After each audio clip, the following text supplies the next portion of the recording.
వచ్చే ఎన్నికలు ఏ ఎజెండా ఆధారంగా జరగబోతున్నాయి అనేది ఆల్రెడీ డిసైడ్ అయిపోయిందా? ఏపీలో 2029 బ్యాటిల్ లైన్స్ ఆల్రెడీ డిసైడ్ అయిపోయినాయి అనుకోవచ్చా? జగన్ ఏంటి మావిగన్ వర్సెస్ అమరావతి.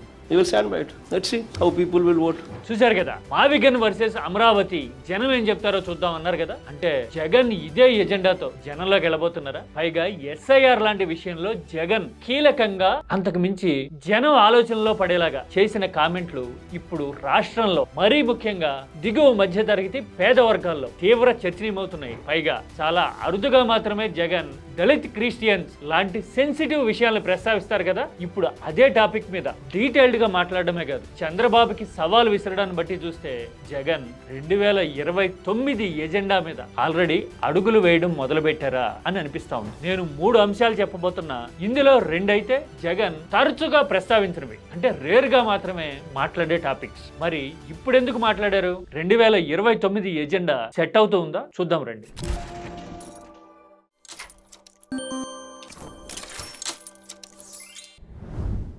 ఎస్ఐఆర్ రాష్ట్ర వ్యాప్తంగా చర్చనీయమవుతా ఉంది. స్పెషల్ ఇంటెన్సివ్ రివిజన్ జరుగుతూ ఉంది. ఇంకో పక్కన అధికార పార్టీ వాళ్ళు డామినేట్ చేస్తున్నారని అధికార పార్టీ యాప్లనే బూత్ లెవెల్లో అధికార యంత్రాంగం వాడుతోంది అనే చర్చ సామాన్యుల్లో జరుగుతున్న టైంలో జగన్ తన ప్రెస్ మీట్ లో మంత్రి నారాయణతో అధికారి మాట్లాడిన ఫోన్ కాన్వర్సేషన్ ని వినిపించారు.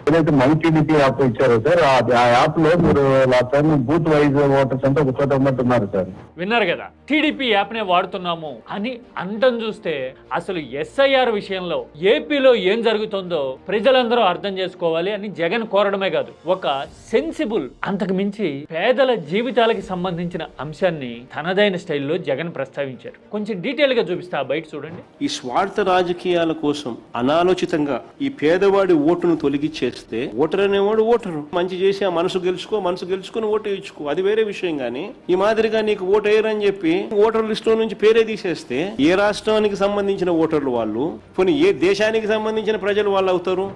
చూశారు కదా, రాజకీయ ప్రయోజనాల కోసమో లేదంటే మీ పార్టీకి ఓటు వేయరు అనే ఉద్దేశంతోనే కొందరు ఓట్లు తొలగిస్తే గనక, కత్తెర వేసేస్తే గనక వాళ్ళకి పథకాలు ఎలా వస్తాయి, జీవనాధారం ఎట్లా, వాళ్ళు అసలు ఏ రాష్ట్రానికి చెందుతారు, ఏ దేశ పౌరులు అనుకోవాలా అని జగన్ క్వశ్చన్ చేస్తా ఉన్నారు కదా. అంటే ఎస్ఐఆర్ లో ఓటు పోవడం అంటే రాజకీయ ఎత్తుగడో లేదంటే గిట్టని వాళ్ళు వేసే రాయో అనుకోవడానికి లేదు. అది జీవితానికి ఎగ్జిస్టెన్స్ కి అన్నిటికీ మించి బతుకు తెరువుకి సంబంధించిన విషయము.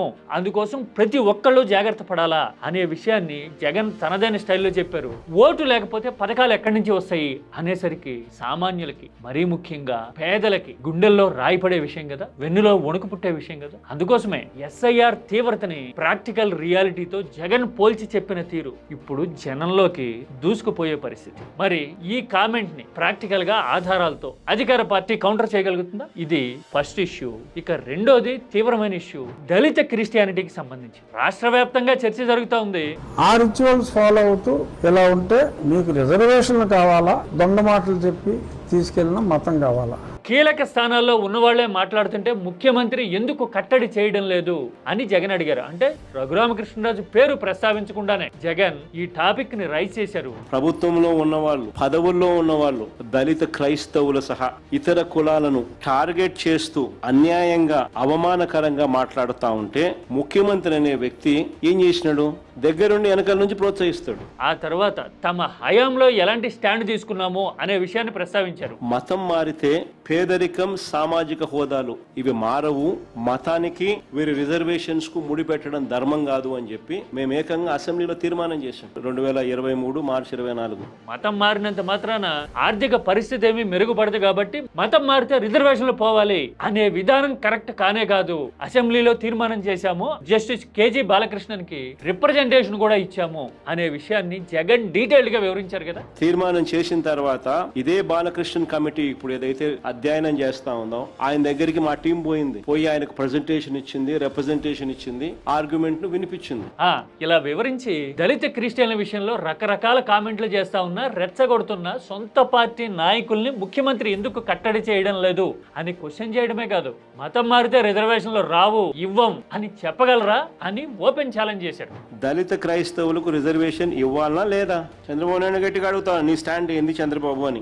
ఇలా ఇంత క్లియర్ కట్ గా జగన్ మాట్లాడడం బహుశా అరుదు. ఆ ఇంటెన్సిటీ, ఆ తీవ్రత, ఆ ఇష్యూకి అంత వెయిటేజ్ ఉండబట్టే జగన్ ప్రస్తావించినట్టున్నారు. టీడీపీ ఖచ్చితంగా ఇరకాటంలో పడే విషయమే కదా, రిజర్వేషన్లు ఇవ్వం అని చెప్పగలుగుతారా? ఇది మరో ముఖ్యమైన విషయం. జనంలోనూ ఈ మధ్యన తరచుగా పెడుతున్న సమావేశాలతోనూ సోషల్ మీడియాలోనూ ఈ చర్చ జరుగుతూ ఉన్న టైంలో జగన్ వ్యూహాత్మకంగా టెక్నికల్ గ్రౌండ్స్ తో సహా రియాక్ట్ అయ్యారు ఈ విషయంలో. ఇక మూడోది ముఖ్యమైనది మావిగన్ వర్సెస్ అమరావతి. అమరావతిలోకి వైసీపీ వాళ్ళకి ప్రవేశం లేదు అని ఓ పక్కన అనడమే కాదు, ఈ రోజు అమరావతికి వెళ్ళారు, ఎవరు వెళ్ళమన్నారు మిమ్మల్ని అక్కడికి? అసలు మావిగన్ ఇప్పుడే ఎందుకు చెప్తున్నావు నువ్వు అని జగన్ ని క్వశ్చన్ చేయడము టీడీపీ మీడియాలో ఎదురుదాడి చేయడం కనపడతా ఉంది కదా. అందుకోసమే జనం తేల్చబోతున్నారు ఈ విషయము. వచ్చే ఎన్నికలు మావిగన్ వర్సెస్ అమరావతిగా జరగబోతున్నాయి, మా ఎజెండా మావిగన్, జనం ఏం చెప్తారో మీరే చూస్తారు అని జగన్ అనడం. మావిగన్ versus Amaravati, yes, we would stand by it. We are for Mavigan. Everybody who is for Mavigan will vote for YSRCP. Everybody who is for Amaravati will vote for Chandrababu. We will make it an election issue. We'll put it up in the manifesto also. Let's see how people will vote. ఇలాగా చాలా impactful and futuristic agenda అని అనిపిస్తా ఉంది. అమరావతి విషయంలో ఇప్పటికే మిగతా ప్రాంతాల్లో, especially Uttarandhra, Rayalaseema, మిగతా కోస్తా జిల్లాల్లో ఎలాంటి అభిప్రాయం ఉంది అనేది ఓపెన్ సీక్రెట్ ఒక పక్కన. మరోవైపున అమరావతిలో కాస్ట్ ఎస్కలేషన్స్ ఎందుకు జరుగుతా ఉన్నాయి? కేంద్రమేమో తమ బిల్డింగ్లు కట్టడానికి సెంట్రల్ స్పాన్సర్డ్ కన్స్ట్రక్షన్స్ కోసం ఎస్ఎఫ్టీకి 4,600 రూపాయలు మాత్రమే ఖర్చు పెడతా ఉంటే, చంద్రబాబు ప్రభుత్వం నిర్మిస్తున్న భవంతులకు మాత్రం ఎస్ఎఫ్టీకి 20,000కు పైగా ఎందుకు ఖర్చు అవుతోంది అనే క్వశ్చన్స్ ని, ఆధారాల్ని జగన్ చూపించారు ఇప్పటికే. పైగా మావిగన్ విషయంలో ఎక్కువ ఖర్చు పెట్టక్కర్లా, అప్పులు చేయక్కర్లేదన్నారు. అన్నిటికీ మించి దాదాపు 85 లక్షల మంది నుంచి 1 కోటి మంది వరకు మావిగన్ రీజియన్ లో కవర్ అయ్యే అవకాశం ఉంది. ఉపాధి పరంగా చూసినా, ఆర్థిక భారం తగ్గటాన్ని బట్టి చూసినా, అన్నిటికీ మించి ప్రాక్టికాలిటీ, రియాలిటీగా అంటే వాస్తవంగా కళ్ళ ముందు కనపడడం ఎంత తొందరగా జరుగుతుంది అనే దాన్ని బట్టి లెక్కేసినా గానీ మావిగన్ మీద జనబాహుళ్యంలో చదువుకున్న వాళ్ళలో, మరీ ముఖ్యంగా యూత్ లో చర్చ జరుగుతున్న టైంలో అదే ఎజెండా అని జగన్ అనడం టీడీపీని బ్యాక్ ఫుట్ లోకి నెట్టే పరిణామం. అధికారంలో ఉన్నారు కాబట్టి ఇంకా 3 ఏళ్ల సమయం ఉంది కాబట్టి ఎదురుదాడి చేయాలని అనుకోవచ్చు, మేకపోతే గాంభీర్యం అంటారే అలాగా అనుకూల మీడియాలో కౌంటర్ అటాక్ చేయడానికి ట్రై చేయొచ్చు కాక, కానీ మావిగన్ ఎజెండా అనేసరికి ఇప్పుడు టీడీపీ డిఫెన్స్ లో పడ్డమో, అసలు ఓవరాల్ గా పొలిటికల్ స్ట్రాటజీని రీవర్క్ చేయాల్సిన అవసరం టీడీపీకి క్రియేట్ చేయడం అనేది జగన్ ఇమ్మీడియట్ సక్సెస్ ఏమో అని అనిపిస్తే ఆశ్చర్యం కాదు కదా. మీరైతే ఏమంటారు? ఇప్పటి వరకు 3 అంశాలు మాట్లాడుకున్నాం కదా, ఎస్ఐఆర్ గురించి, దళిత్ క్రిస్టియానిటీలో క్లారిటీ, రిజర్వేషన్ ఇవ్వం అని చెప్పగలరా అని అడగటం గురించి, తర్వాత మావిగన్ వర్సెస్ అమరావతి, ఈ 3 అంశాలతో జగన్ 2029 ఎజెండా సెట్ చేస్తున్నట్టు కనపడుతున్నారు. ఈ 3 విషయాల్లోనూ టీడీపీ డిఫెన్సివ్ గా, ప్రొటెక్టివ్ మేనర్ లో వెళ్లేదే తప్ప కౌంటర్ ఆర్గ్యుమెంట్ తో అగ్రెసివ్ గా ముందుకు వచ్చేందుకు అవకాశం ఉంటుందా? మీరైతే ఏమంటారు? జగన్ ఎజెండా ఏపీ రాజకీయాల్ని రాబోయే రోజుల్లో ఎలా మార్చబోతుంది అనుకుంటున్నారు? కామెంట్ సబ్జెక్ట్ ఓరియంటెడ్ గా చేయండి. This is key talks.